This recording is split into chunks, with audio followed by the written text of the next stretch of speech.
Vamos fazer o resumo da mensagem à era de Pérgamo.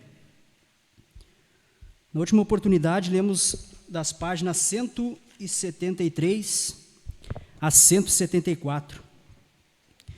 E ali o irmão Brana continuava falando sobre a doutrina nicolaíta, aquilo que foi uma obra ali na primeira era da igreja.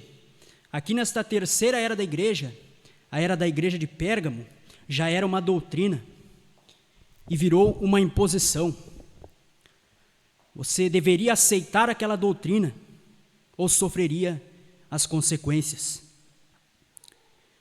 E o irmão Brana diz que a doutrina nicolaíta tirou a palavra do povo.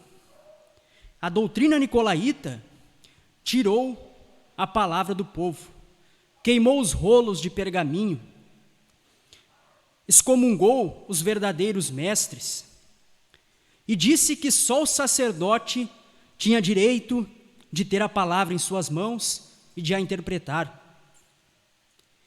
E ainda usaram argumentos bíblicos, dizendo que se necessitava de uma instrução especial para ler e entender a palavra, que somente o sacerdote poderia ler e entender a palavra.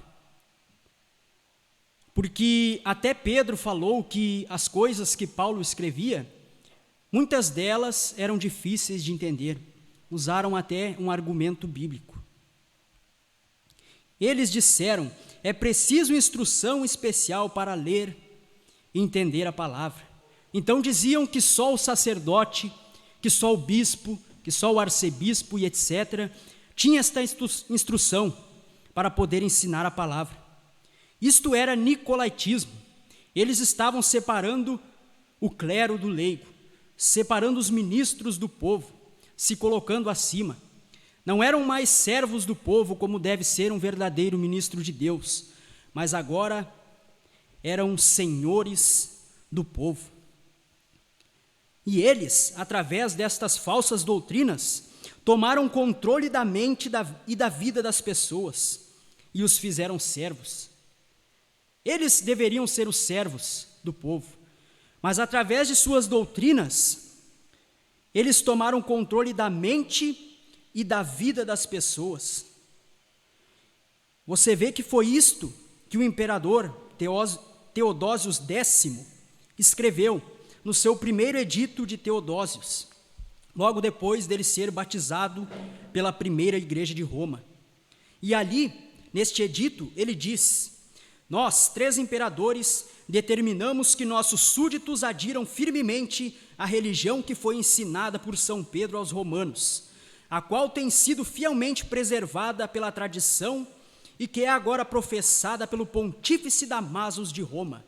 E Pedro, bispo de Alexandria, um homem de santidade apostólica, de acordo com a instituição dos apóstolos e a doutrina do Evangelho. Creiamos em uma divindade do Pai, do Filho e do Espírito Santo, de igual majestade na Santíssima Trindade. E ele diz, este imperador: nós ordenamos que os adeptos desta fé sejam chamados cristãos católicos.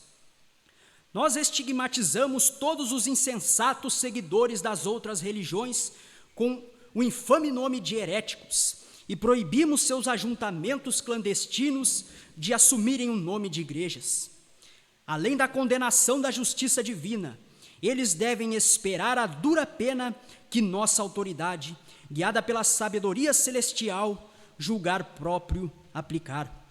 Veja que este imperador, entre aspas, recém-converso, começou a impor a religião católica ao povo, e que se o povo não aderisse a ela e não aceitasse ser chamado cristão católico e aceitar as suas doutrinas, eles sofreriam a pena.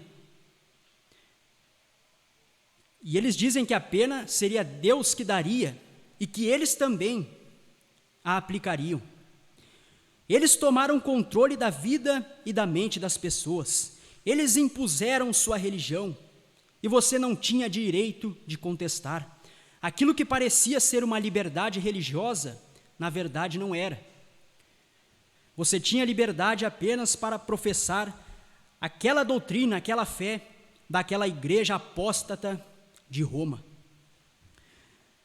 E o irmão Branham diz que aquilo que aconteceu ali na terceira era da igreja, esta imposição, este controle, este domínio forçado, o irmão Branham diz que estamos rumando no mesmo caminho, estamos indo no mesmo caminho que eles foram, porque a igreja católica, ela é chamada de mãe. Eles próprios católicos se denominam, ou melhor, a própria igreja católica se denomina a igreja mãe. O irmão Márcio, que foi um católico, deve saber muito bem. Tenho amigos também que são, e eles dizem assim: a igreja é mãe. E na verdade ela é mãe mesmo.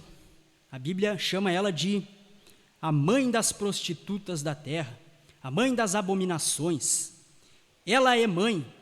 Ela alega ser mãe, ser a primeira igreja, ser a igreja original. E o irmão Branham diz, não discordamos disto, verdadeiramente ela foi a primeira igreja, mas também foi a primeira a desviar-se e aceitar o paganismo, aceitar o erro, a doutrina errada, a religião babilônica. E o irmão Branham diz que esta imposição aconteceria novamente, porque sendo essa igreja mãe, ela geraria filhas que fariam a mesma coisa que ela fez. E estas são as filhas denominacionais, as igrejas protestantes. Estas são suas filhas. Elas agem como a mãe. A mãe se denominou, a mãe aderiu ao nicolaítismo, e do mesmo modo as igrejas protestantes também o fazem. Elas são a imagem da sua mãe. Por isso em Apocalipse 13 diz que os Estados Unidos diriam ao povo que fizessem uma imagem à besta. E a imagem da besta sabemos pela mensagem que é o Concílio Mundial de Igrejas. O Concílio Mundial de Igrejas são as igrejas protestantes se unindo. Elas são a imagem de sua mãe. Elas agem como sua mãe. Sua mãe se denominou, sua mãe foi nicolaíta, e eles são do mesmo modo. E o irmão Branham diz, estes bispos primitivos pensavam que estavam acima da palavra.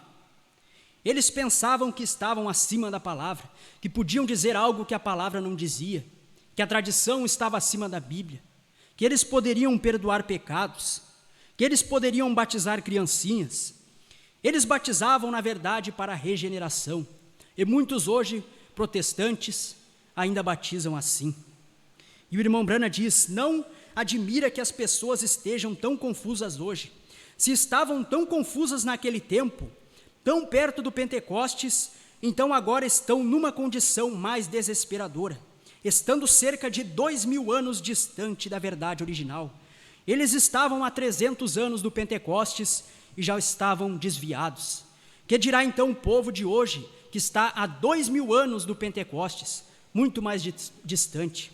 E o irmão Branham diz, ó igreja de Deus, há somente uma esperança, volte à palavra e permaneça com ela. Os irmãos podem colocar-se de pé, vamos receber o nosso pastor.